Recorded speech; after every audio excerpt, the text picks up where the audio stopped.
Tolerance is not a personality trait. It's physiology plus learning. That distinction right there, it changes the entire conversation. It does. Because usually when we talk about tolerance, we frame it as, I don't know, a capacity issue, almost like a badge of honor or a test of character. We do. We have this deeply ingrained cultural script that says needing more of something, caffeine, sugar, alcohol, whatever, is a sign of greed. Or just a lack of willpower. Exactly. Like if you were just a stronger person, you'd be satisfied with less. But we have a stack of research here today that suggests that perspective is, well, it's not just wrong, it's scientifically backward. It is. So our mission for this deep dive is to really open up the hood and look at the engine. We want to understand the mechanics of why the brain changes its baseline. We're moving from judging the behavior to what? Understanding the biological math behind it. That's it, exactly. We're not here to judge, we're here to do the math.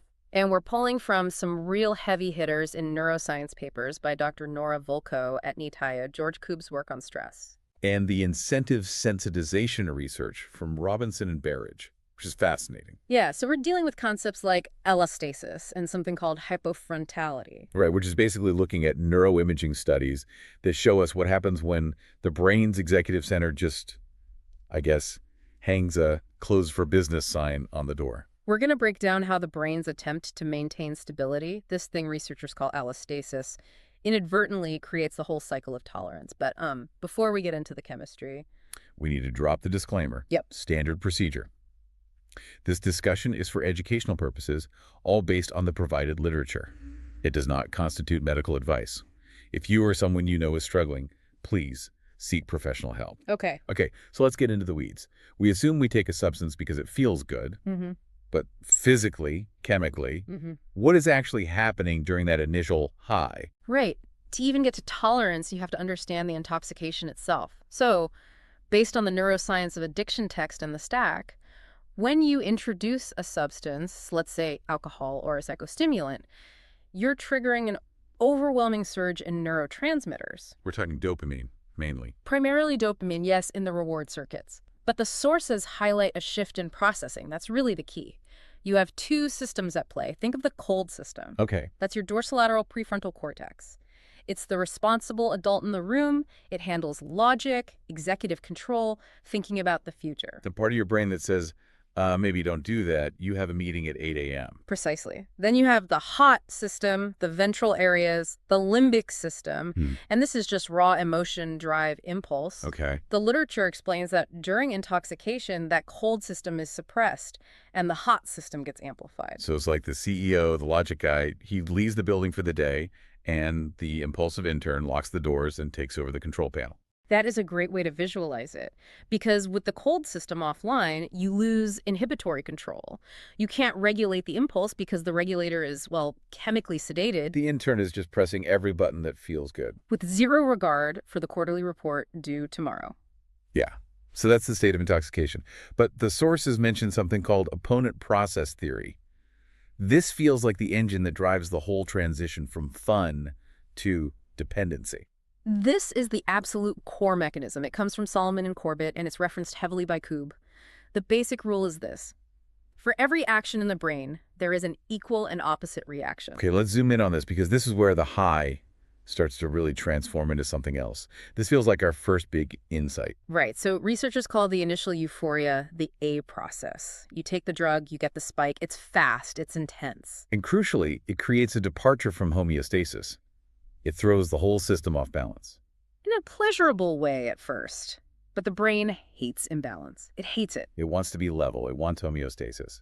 It demands it. And that right there is the setup for everything that follows. The brain registers this huge dopamine spike, not as a gift, but as a disruption, a threat to its equilibrium. So it immediately starts to organize a counterattack. Counterattack. I like that framing. It's not just getting used to it. It's the brain actively fighting back against an intrusion. It's an active defense mechanism. And this brings us to the B process, or the counteradaptation. We see in the NITAIA sources that in response to these overwhelming surges, The brain literally modifies its own hardware. It starts removing dopamine receptors, It just pulls the plugs out of the wall. or it reduces their sensitivity. Think of it like a radio that's way too loud. If you're screaming at the brain with dopamine, the brain basically puts in earplugs to protect itself. Okay. But it goes further than just numbing the pleasure, and this is where George Koob's concept of allostasis becomes so critical. Allostasis. Break that down for us. How is that different from homeostasis? Homeostasis is about returning to the original baseline. Allostasis is about establishing a new baseline to handle chronic stress. The source material says the brain enters an allostatic state. So it sets a new, lower mood set point. A much lower one, yes. I found the seesaw analogy in the notes was really helpful here. So you've got a seesaw. The drug sits on one side. That's the pleasure pushing you up. Right. To balance it out, the brain starts piling bricks on the other side. And those bricks are stress hormones? The sources specifically call out CRF, corticotropin releasing factor, and dynorphin. These are literally anti-reward chemicals. So the drug pushes up. The brain piles on stress bricks to weigh it down. And eventually the seesaw is level again. You feel normal. And that's tolerance. But here is the catch, and this is the really dangerous part. When the drug wears off, the pleasure side, it empties out. What's bricks? The bricks, the stress hormones, they stay there for a while. So now the seesaw crashes way down to the negative side. You're not just back at zero. You're in the hole. You are in a deep deficit. And this brings us to a really critical realization from the literature about why people continue to use. This is that shift the sources mentioned from impulsive to compulsive use. Exactly. When that B process, that pile of stress bricks, becomes the dominant force, you eventually take the substance not to feel good. The A process is weak now, remember, all those missing receptors. So you take it To stop feeling bad, just to quiet that screaming B process. Wow. So you're not chasing a high anymore. You're just trying to get the seesaw off the ground so you don't feel completely miserable. That is the textbook definition of allostatic load. You are in a chronic state of what they call negative affect, or just emotional misery, and the substance becomes the only way to briefly simulate normality. Which explains why just stopping feels impossible. You're not just returning to neutral, you're plummeting into a chemical depression. But, okay, there's another layer here. We've talked about why the pleasure fades. That's tolerance. But why does the craving get stronger? That seems like a paradox. It is a paradox. It confused scientists for a long, long time. If I enjoy it less, why do I want it more? Logic says if the fun is gone, the motivation should die too, right? But the incentive sensitization theory from Robinson and Berridge says that's not what happens. No. And this is one of the most insightful parts of the whole stack. They discovered that liking and wanting are two completely different brain circuits. Wait, really? Distinct neural pathways? I think most people assume liking something and wanting it are the same thing. Totally separate. Liking is the hedonic impact, the actual pleasure you feel. That's linked to the opioid system, and as we just discussed, it is subject to tolerance. That's the system that shuts down and puts in the earplugs. Okay, so the liking circuit is one that burns out. But wanting, what they call incentive salience, is largely dopaminergic, and this system does not develop tolerance. It develops sensitization. Whoa. So while the pleasure circuit is withering away, the craving circuit is getting supercharged. The brain becomes hypersensitive to the drug and, maybe even more importantly, to the cues associated with it. And this is where we get into the memory aspect of it. The NED papers talk about glutamate and flashbulb memories. How does that work? The brain is an association machine. It's what it does. So if you always drink at a certain bar or smoke with a certain friend, the brain encodes those environmental details, the smells, the lighting, the time of day, as predictors of reward. It's Pavlov's dog. It's Pavlov's dog on steroids. The glutamate pathways etch these connections deep into your brain structure. So let's say you walk past that bar. Before you even consciously think about a drink, your brain recognizes the cue. And the wanting system fires. It fires a massive dopamine surge, but it's not a pleasure surge. It's a motivational surge. It's a chemical command that says, do this now. It's a prediction of reward that drives you toward the behavior. Even if the liking system is totally broken and, logically you won't actually enjoy it that much. That is actually terrifying. You can desperately crave something you don't even like anymore. You can be a prisoner to the wanting. That is the tragedy of incentive sensitization, isn't it? It explains that disconnect family members see. They ask, but you know it ruins your life. Why do you still want it? Because they assume wanting implies liking. But the physiology shows us the wanting is a sensitized circuit that can exist completely independently of the pleasure. And while all this wanting is screaming at you, what's happening to the brakes? You said earlier the CEO leaves the building during an intoxication. Does he ever really come back? Not fully, and this is the third piece of the why more is necessary puzzle. You have tolerance, so less pleasure, sensitization, more wanting, and finally, hypofrontality. Hypofrontality. That sounds like the cold system. The prefrontal cortex is underactive. The NEJM paper is very clear on this. Chronic exposure literally damages the communication lines between the prefrontal cortex and the limbic system. The stop system is chemically weakened. So let's just visualize this moment. You're standing outside that bar. The go system, the sensitized limbic system, is screaming, do IT, at 100 decibels. And the stop system, your self-regulation, is trying to whisper, no, but the phone line is cut. It's a mechanical failure. The NEJM source really emphasizes this. At the exact moment the impulse is strongest, your ability to resist is at its absolute weakest. It is not a failure of character. It's a failure of the physiological braking mechanism. This really reframes the whole idea of willpower then. We act like it's this muscle we can just flex. But if the neural hardware for stopping is eroded, that's like trying to stop a runaway train by dragging your feet. That's why just say no is such scientifically unsound advice for a brain in this state. You can't rely on a broken brake pedal to save you on a steep hill. So what does this all mean for someone trying to manage this? I mean, if the brakes are cut and the accelerator is stuck, are you helpless? Not at all. Yeah. But you have to change the strategy.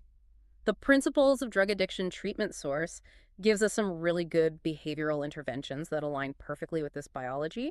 We have to stop trying to out-willpower the chemistry and start outsmarting it. Let's pivot to the practical takeaways then. If we accept the biology, what can you actually do? The first big takeaway seems to be about engineering your environment. We call this friction design, or stimulus control. Since we know the voluntary action system, the prefrontal cortex, is compromised, you can't rely on it to make a good decision in the heat of the moment. You have to make the decision before the craving hits. Yes, you have to design your environment to add friction. The research on environmental cues tells us the craving is triggered by the setting. That wanting system is reactive. So if walking past that bar triggers the surge, you don't walk past the bar. You change your route home. It sounds almost too simple, but it's completely biological. You are avoiding the glutamate trigger. You are preventing that flashbulb memory from firing in the first place. It's like if you know the intern is going to lock the doors, you don't let the intern in the building. You remove their access card, exactly. You remove the cues. If your phone is a trigger because of certain contacts, you delete the contacts. If cash is a trigger, you don't carry cash. You make access slower and harder. You're just trying to buy time. Every second of friction buys time for the cold system to maybe wake up and intervene. Every second counts. I really like that term, friction design. It's not about being strong. It's about being smart with your geography. Okay, what's the second takeaway? The second one addresses the void. The principal source mentions replacing drug-using activities with constructive and rewarding activities.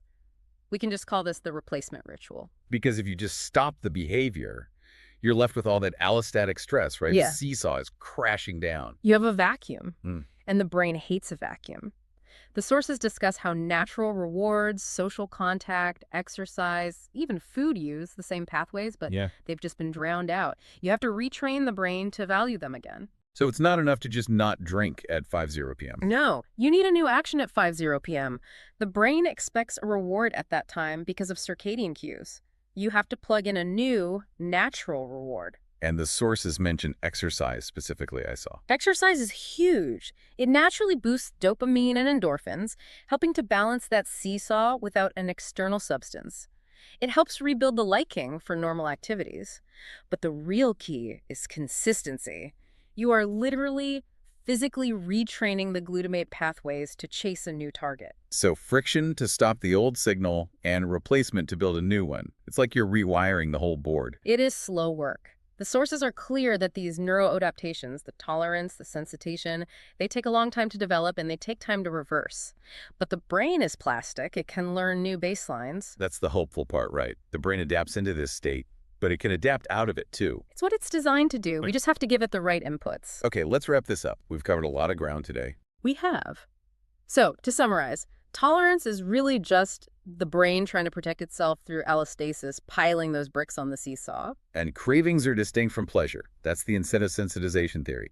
You can want what you no longer like. And finally, the brakes, the prefrontal cortex, are physically worn down, which means you need friction and environmental design, not just more willpower. If you want to dive deeper, we've put all these sources, Volkow, Koob, and NEJM papers, right there in the description.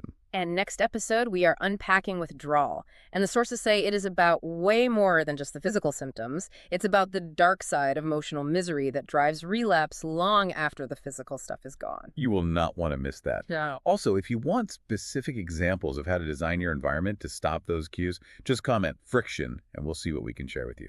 Before we go, I want to leave you with one thought from that incentive sensitization research. Remember, your brain can be sensitized to want something intense, even if you don't like it anymore.